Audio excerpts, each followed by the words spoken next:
Well, welcome to this Woodson Terrace video with an overview of the draft comprehensive plan. My name is Stephen Eibendahl, project manager of the planning team, and I'll let Bob and Carrie introduce themselves. Hi, this is Bob Lewis, formerly with St. Louis University. I've been, but now independent consultant working with Stephen. I've been working on a lot of the housing and economic development opportunities. And I'm Carrie Falkenrath, principal of T Squared Traffic and Transportation, and I do traffic engineering and transportation planning, and I was supporting this project with both of those. And the purpose of this video is to give an overview of the draft comprehensive plan. We're really excited to be rolling out the draft comprehensive plan. I think a lot of excitement in the community for the goals and recommendations. So the purpose of this video is to kind of give an overview of where we are in the process. I'll also highlight the key priority items and then also point folks to feedback in terms of providing comments to the draft a comprehensive plan. So we'll jump right in.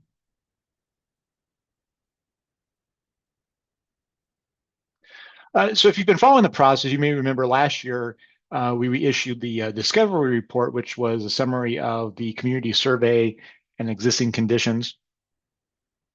And then we've had two open houses through the process. We had our first open house last summer, and then a follow-up open house this spring. A really good attendance at the open house this past March. And then we've been working with a great advisory committee in terms of made up of members of residents, community members, businesses, and folks from the board and planning and zoning. And if you've been following along in the process, we've been this spring we underwent what we called a scenario planning in terms of looking at three different scenarios of future growth in Woodson Terrace. Scenario one, Airport Gateway District. Scenario two, family focus, and scenario three, senior destination. And then we also did a video this past spring, very popular, got a lot of great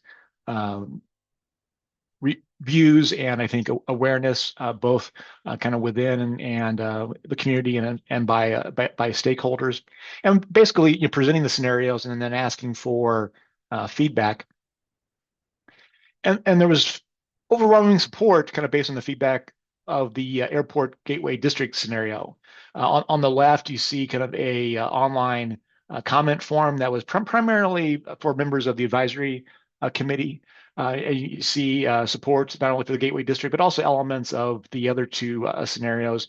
And then on the bottom right there, dot voting exercise from the community open house. And again, really strong support in terms of the Airport Gateway District, but also support for other elements included in the family focused and senior destination. So as a planning team, we took that feedback and really then kind of shaped the comprehensive plan around those feedback elements, also tying in areas of support that we received for the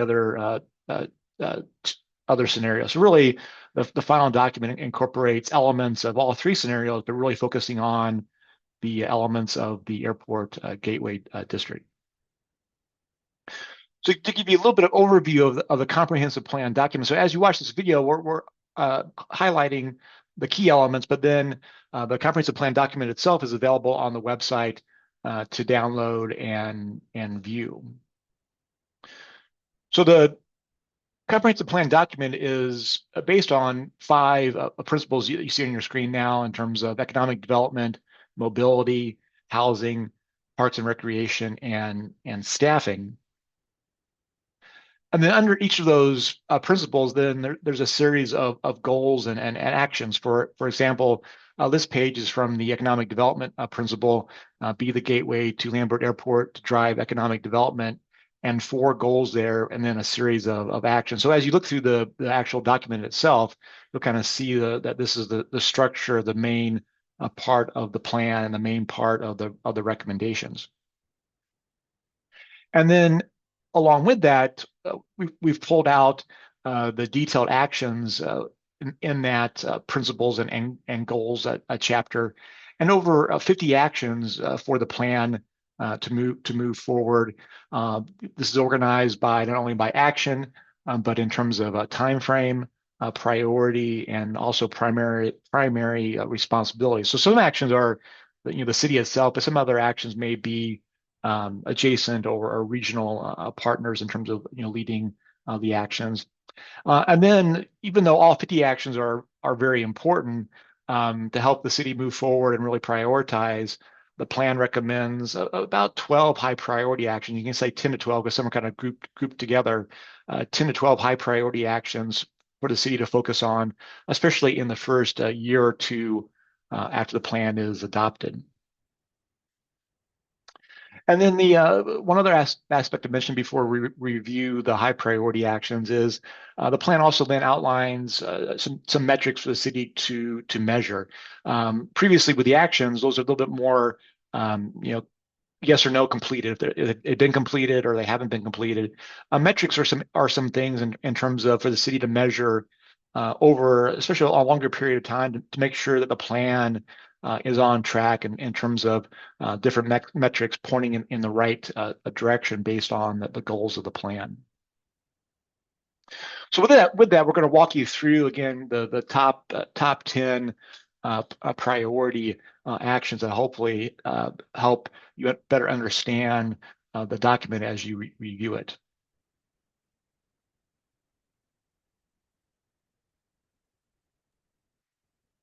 That's my cue. We're going to start with economic development. You build on strengths.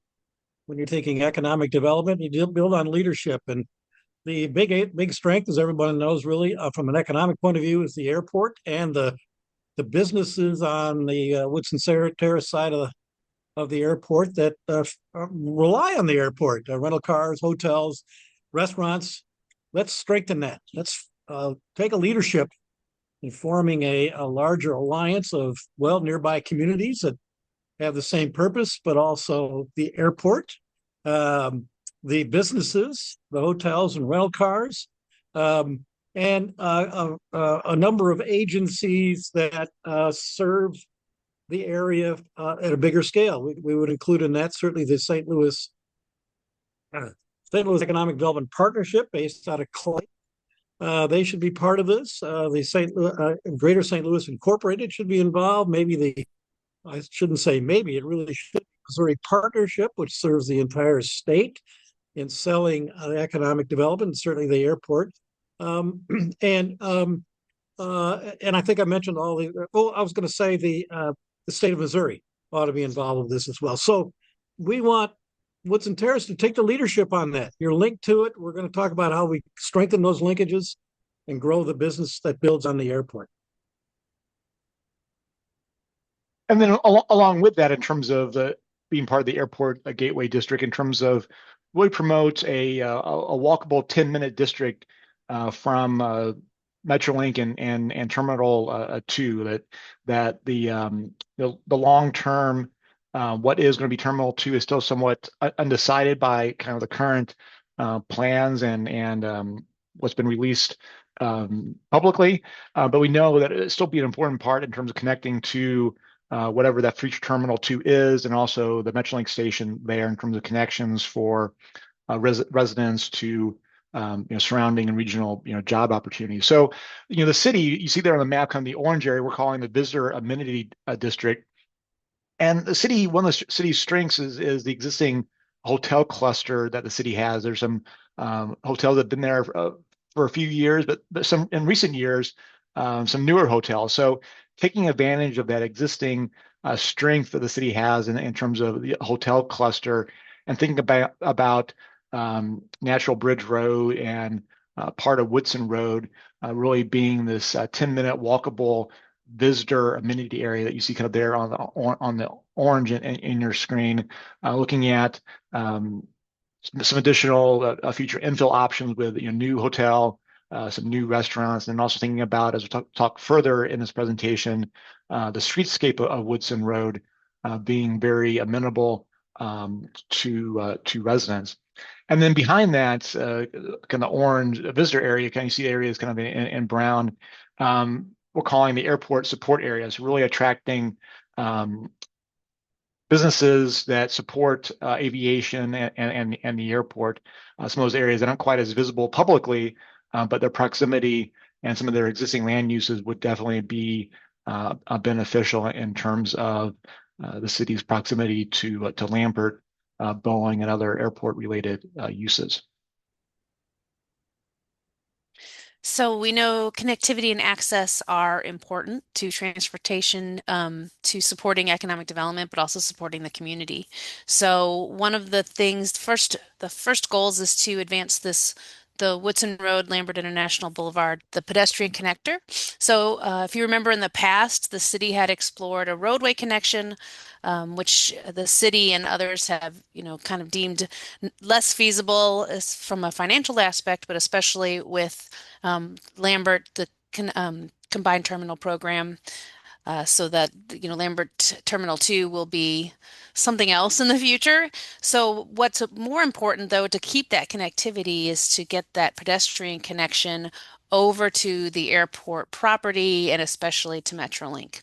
So that is already on the radar. It's already being discussed with the airport and with MoDOT. And so we would encourage the city to really, again, take a leadership role, make sure that those entities are aware of the strong desire, coordinate with other nearby communities to also kind of reinforce the need and the desire for that connection, that pedestrian connection to the airport property.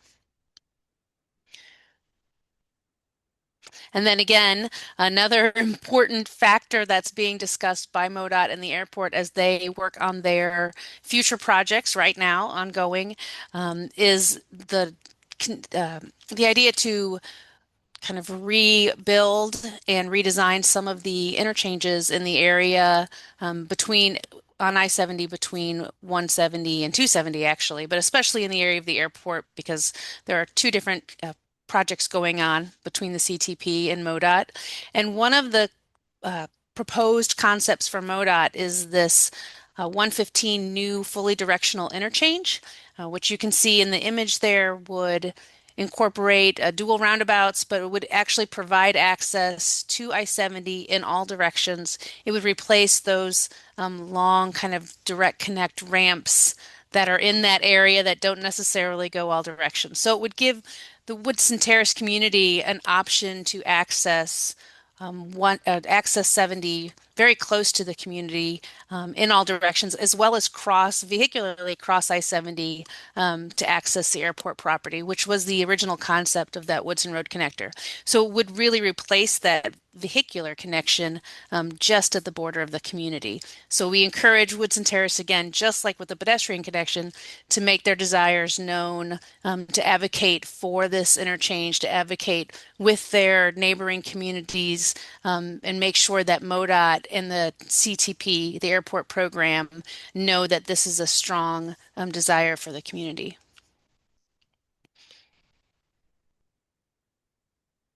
And then for Woodson Road corridor, there's another project that has just started by MoDOT to look at that corridor, to look at the safety and the capacity of that corridor in preparation for a future resurfacing project. But as part of that project, they are reconsidering how that corridor is used, what the desires of the community are for the corridor in the future. So this is a perfect opportunity for Woodson Terrace to talk to MoDOT, make sure MoDOT's aware of what the community wants out of that road. And we have looked at that road and the traffic volumes on it and feel comfortable that a road diet is a potential. So that's something that the community should highlight, discuss with MoDOT.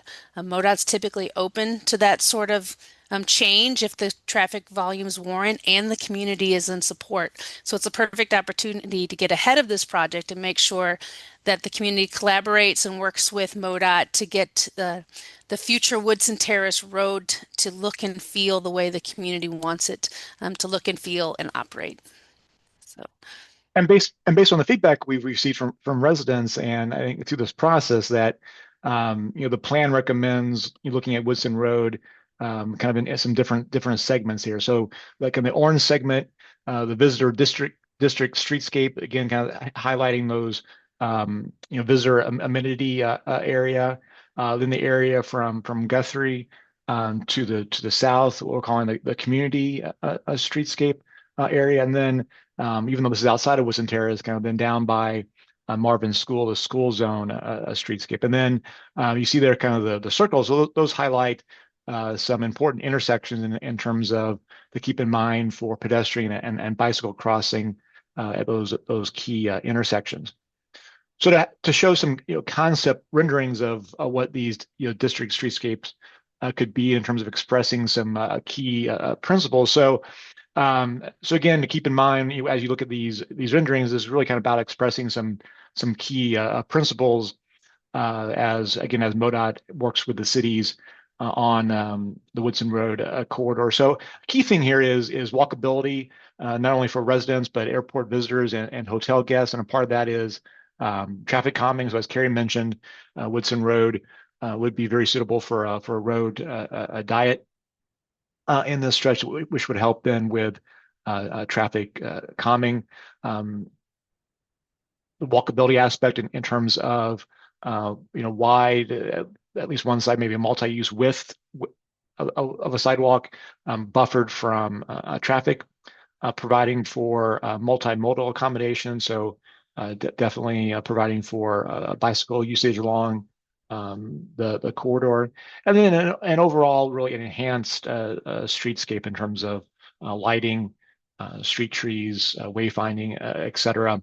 And then as we'll talk a little bit further about, kind of once MoDOT kind of completes these improvements, kind of setting the stage then for additional public-private partnerships with the city and business owners in terms of things like pocket plazas and other improvements kind of adjacent to that new and invested in streetscape corridor. And then another concept in the visitor amenity district, this showing potential for landscape medians, which again would help calm traffic and also kind of enhance the overall look of that corridor. Again, kind of being the front door to Lambert and a key area for the city in terms of its hotel and restaurant cluster. And then moving a little bit further south, so this is kind of south of Guthrie, south of City Hall. This area that kind of changes a little bit, both in terms of the street kind of right away width and also kind of the adjacent land use. This is an area where, as part of the recommendations of the land use plan, looking at maybe some infill housing to replace some of the underutilized and vacant commercial properties. This is what we're calling the community streetscape. So again, the traffic calming principles are still present here, but maybe not quite as many visitor amenity experiences as the areas to further north. And then also with some of the maybe recommendations of the adjacent land uses, looking at are there appropriate locations for on-street parking in the future. And then finally, as I mentioned, in terms of this, hopefully then can start to then generate some adjacent public-private partnerships in terms of activating the public spaces along Woodson Road that the city can work with the landowners in terms of the future kind of streetscape environment to really take advantage of that public investment with activating those public spaces and private spaces along Woodson Road. Now you begin to see what a great community Woodson Terrace is and can be as it transitions into the further into the 21st century. It's not all about economic development or roadway improvements, however, but all of those enhance the quality of life, create more revenue for the city, and let's then strengthen the already very strong housing market. That's in Woodson Terrace. Very affordable city. People love to live there. If you don't live there, you're going to want to live there, particularly with all these amenities along Woodson Road. And one way to do so is to make sure that the properties, the homes in Woodson Terrace are up to code. This isn't so much a harsh proposal for harsh code enforcement, but to be helpful. Let people know what needs to be done. Provide some funding and support where people can get the resources to fix up their properties and make sure that they keep their value, but also keep the people living there who really want to be in Woodson Terrace. And then this expands. You've already seen background pictures of some ideas for additional housing, different housing types in Woodson Terrace, especially along Woodson Road. Woodson Road is no longer a retail center as it was some 50 years ago. It doesn't get the traffic. It's cut off certainly by the airport and other easier ways to get there. So we don't have the traffic on there. So we've ended up with, as we all know, a lot of vacant commercial properties, but they are superb sites for some, well, a higher density housing, senior housing, housing that appeals to those who want to readily commute to work, not have yard maintenance. People who already live in Woodson Terrace could relocate into something along Woodson Road that keeps them in the city, keeps them in the leadership roles, opens up the single family housing for younger families coming in, while simultaneously taking advantage of, well, a lot of the amenities. You've seen bikeways, you've seen walkways proposed here. You're going to hear more about parks and other amenities. So a great opportunity to add to the housing stock, diversify the housing stock, and therefore diversify the population growth opportunities for Woodson Terrace. John Brown Park is already a great asset for the city in many ways, the heart of the city. But looking at the future, the plan recommends that the city apply for a county parks commission, a planning grant to create a new master plan for a John Brown Park, and that would set the stage then to do a future architectural programming study for a new community recreation center, something scaled appropriately for the size and context of Woodson Terrace, and then also looking at starting to lay the groundwork for the future aquatics of the park. That the swimming pool in the park has been a long time a fixture of the park, but as many municipalities have learned that the maintenance and staffing and infrastructure requirements of a municipal pool sometimes can be a little overwhelming, that more communities are going toward kind of these splash pads, more kind of other types of kind of these kind of aquatic type of centers, less kind of infrastructure, less maintenance, less staffing in terms of, like, say, lifeguard requirements, et cetera. So it's a chance through the future master plan to start to kind of plan for that maybe future aquatics, splash play opportunity in combination with a future community recreation facility. And then the plan also recommends leveraging the city's proximity to Boeing. The map there on the left shows how close the city is not only to the airport, but to the Boeing facilities, and also their future Boeing's current construction of their new facility just west of 170. So two things here. One is, from an economic development point of view, positioning Woodson Terrace as a business support community. Again, suppliers, related businesses. We mentioned some of those areas in the city, some of those light industrial areas that could be then have a location of those support related enterprises. And then Bob showed the housing map. A lot of affordable starter homes in Woodson Terrace, perhaps starting to market the housing in Woodson Terrace as a place not only for Boeing workers, but workers who work at Lambert and other major employers kind of surrounding the airport. So basically, especially maybe for newer grads or others looking for very affordable, attainable single family home options close to those major employers. And then the final high priority is recommendation of increased dedicated staff by the city. The plan, as you've seen, several initiatives, including the Airport District Marketing Alliance, kind of coordination with MODA and others in terms of infrastructure, and also looking at potentially kind of additional programming in different areas of the city. So the plan recommends a kind of increased dedicated staff on the economic development side, and then also the community programming side, and especially on the community programming side, looking at someone who is bilingual, that in the last decade or so, been a large increase in the Spanish-speaking population within Woodson Terrace. So having someone who would be bilingual would definitely be a strength in terms of community outreach and helping plan those community activities. So with that, those again, a brief overview of the high priority action items that the plan is recommending. So next steps. One, this video was meant to give you a overview, but please review the draft document itself that's available on the website.